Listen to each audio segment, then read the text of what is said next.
to day 3 of the Start Your Business 10-day challenge. It's going to be an awesome day. It's going to be a great day. If you did day 1 and 2, now you're in the groove. Just get your muscles ready. Just get excited about doing this. I'm excited about it. I hope you're excited because starting a business is fun. It's your own creation. It's like your baby. And now you're putting it together. You're like making it happen. And it's exciting. That's why it's so hurtful sometimes when people don't believe in us. But I'm going to give you all the tools to believe in yourself. And when you believe in yourself, people have no option but to believe in you because it's so beautiful and you believe in what you're doing. All right, let's get started. If you're here, type in the comments, I'm here. No matter when you're watching this, go ahead and type, I'm here, so we have a sense of who's watching it, who's doing the challenge, who's participating, what time you're doing it, so we can better serve you guys in the future. All right, so we will begin. But before we begin, Start Your Business Challenge. Are you ready to start your business? Type in the comments. You might be doing this just to do it later, just to say, okay, I'm going to start. But I encourage you during this challenge to start doing it. Now, if you can get past in this challenge, the 3 days into the 4th day, you have a big chance of succeeding into 10 days.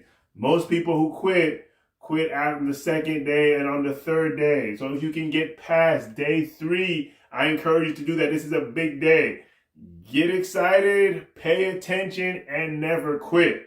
I say never quit because there's only 2 ways to fail in reality. There's only 2 ways. People who are failing, there's only 2 ways. If you really put your mind to something, to the committed man, failure is not an option. But it's good to know how you can fail so you can avoid those 2 things. There's only 2 ways to fail. You guys want to hear them? 2 ways only. The first way, you put your mind to something, the first way to fail is if you quit. If you stop doing it, no matter how surmountable the objection is, that the problem is, if you continue to chip at the problem, you will succeed. You can have a wall in front of you, and all you have is a pencil. You can start chipping away at little particles in the wall. It might take you 1,000 years, but if you keep chipping, you will not fail. Now, the second way to fail is if you die. So if you do not die, if death was not an option, you could not fail at anything because it's just a matter of time. If you want to be president of the United States, president of the world, which we don't have that yet, you can start working on that whole system. As long as you're still alive, the game is still in play, you cannot fail. It goes the same with your company. You start a company, what's going to kill your company is you quitting. Because even if you're going down a direction, you get stopped, you get all these different ways, you can still succeed. You just got to adjust and keep moving forward. As long as you keep pushing, keep moving forward. A lot of successful millionaires started a lot of companies that fell in the beginning, but they kept on pushing forward. They had a lot of obstacles. They kept on pushing. So that being said, let's do it. Let's get started. All right. Day 3 is about creating a budget. You have to have a budget. You have to have a plan ahead of time.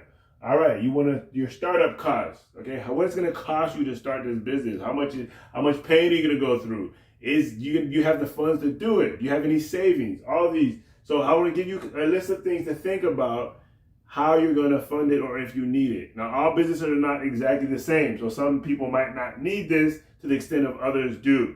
Okay, so state and local business license and permits. Some businesses need that. Some businesses don't need licensing, and some you have to have licensing. These things cost money. On day 1, we did a lot of research, and you should have come up with an idea how much they are. But these are things that you didn't think about. Now you have to think about. So make sure you write them down so that you have them. Equipment. Some businesses are online. You still need equipment. You need your computer. You need things that you're going to have to function with. Even if you're working by yourself as a teacher, you still need equipment. You got to think of how much equipment do you need? How often are they going to run out? What's the cost of each equipment? If you're doing an ice cream truck, you still need the equipment to function. So you got to put that in. There is no great professional without great professional tools. It doesn't matter how great you are. The best singers in the world use the best microphones because they are that good. It's not just by themselves. Okay, you need that. The best military in the world has the best equipment. So equipment is important because it helps you enhance yourself. Don't think that if you're good enough, you don't need equipment. Only bad people do need great equipment. You need the best equipment to be the best. All right. Legal fees. Think about how much it's going to cost. Even to register your business, you still have to pay the state a fee to sign up to register your business with the state. So add that up. How much is that going to cost? This shouldn't be that much. It depends again what you're doing. If you're going to need an attorney to help you with that, if you're going to need whatever that you're going to need, think of the legal part of it. Because a lot of people start their business, they don't think about all this stuff. And this is why you're doing this challenge, so you can think of everything, check off the boxes, and see that you can do it. It's not overwhelming if you do it one day at a time. All right. Business insurance is important to get, especially if you have employees. You're working in an environment where people can get hurt. You want to make sure they don't come after you. You get business insurance. It is worth it. When you're paying it, you don't think it's worth it because it seems like you're wasting money. But when you need it, that's when you'll be thankful that you had it. Brand and website development. Super important because you're going to have to pay somebody to design your website. When I first started my business, it was funny because I tried to make my own websites many times. Created a website, and it kind of looked good to me, and then I sent it to other people's opinions, and it didn't really do that good.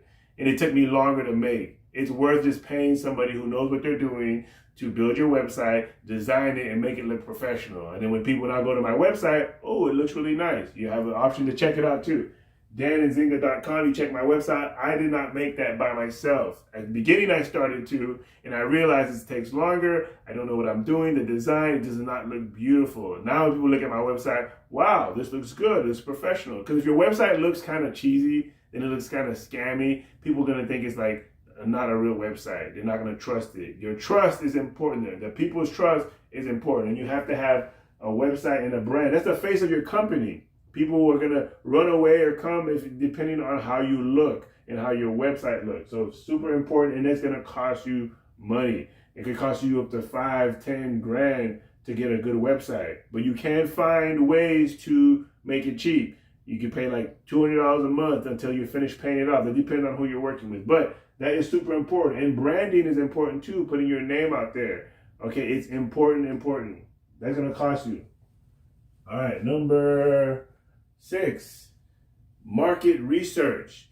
Depending on how much you did, some market research will cost you money to do research to get information. Information is power. If you are functioning in the dark, you have a less chance of succeeding because you're going to bump your head. But if you pay a little bit of money, that will save you from paying for headaches later.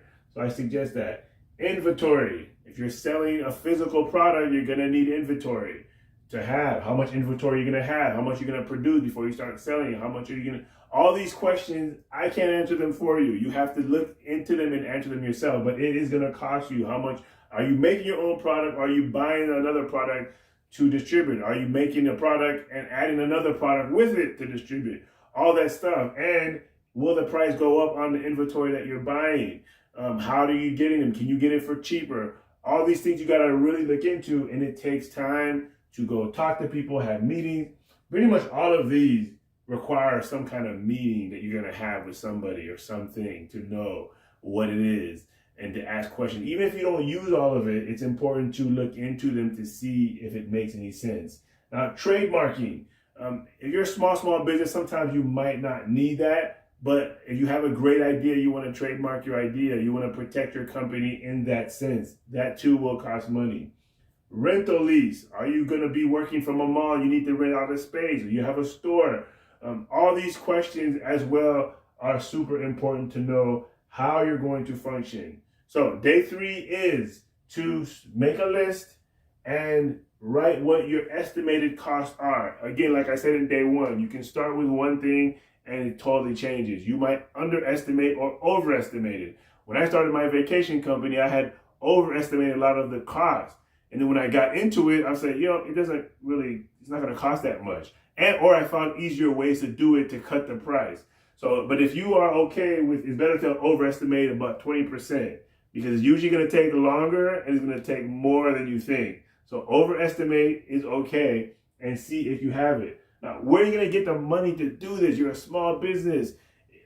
Save up if you've been working or if you're working now. Save up your money so that you can have an idea how much money you need to really start this business. And if it seems like it's a lot, it is okay to loan. It is okay to borrow. It's okay to use credit.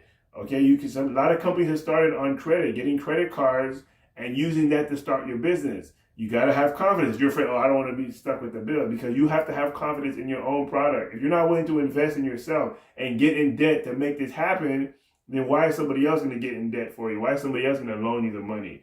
So you have to believe in your product, believe in yourself, and remember, you cannot lose. Only if you quit. Even if you run out of money, there's ways to get the money. But with the objection of mine is, you need $100,000 and you don't have it right now. You did not lose as long as you are still trying to get that $100,000, whether through your own means, whether through credit, whether through asking people, whether going to a loan. And you can go try to get a loan 50 times and get rejected 49 times. And the 50th time you get it. But as long as you never quit, you keep going to that bank, you keep trying everything you can, you will not fail. Failure is only for quitters. If you quit, then you will fail. Just like this challenge. If you quit the challenge, whatever excuse or reason, you don't have time, whatever you come up with, you will have failed this challenge. So keep going. Have a plan and take action on your plan. That's the most important thing I'm going to leave with you today. And do not let fear stop you. Again, fear is based on your self-image of yourself. If you see something and you think it's too much, it's because you don't think you're that great. Whatever stops you is the size of your character. Interesting. Whatever stops you. If any BS can stop you, that's how big your character is. BS. So you can't let any little thing stop you or scare you, because that is a reflection of your character, of how you see yourself, of your self-image. That's why we each even have, it's not just the content that we're giving you. Yes, this is great. But a lot of people know this. That's why we even have another challenge, which is builds character. It's about personal growth, about building your own mind and yourself so that you can be able to continue pushing and fighting, even when it's difficult. All right, that's day 3. Dream big, work hard. My name is Nzinga, and I will see you tomorrow.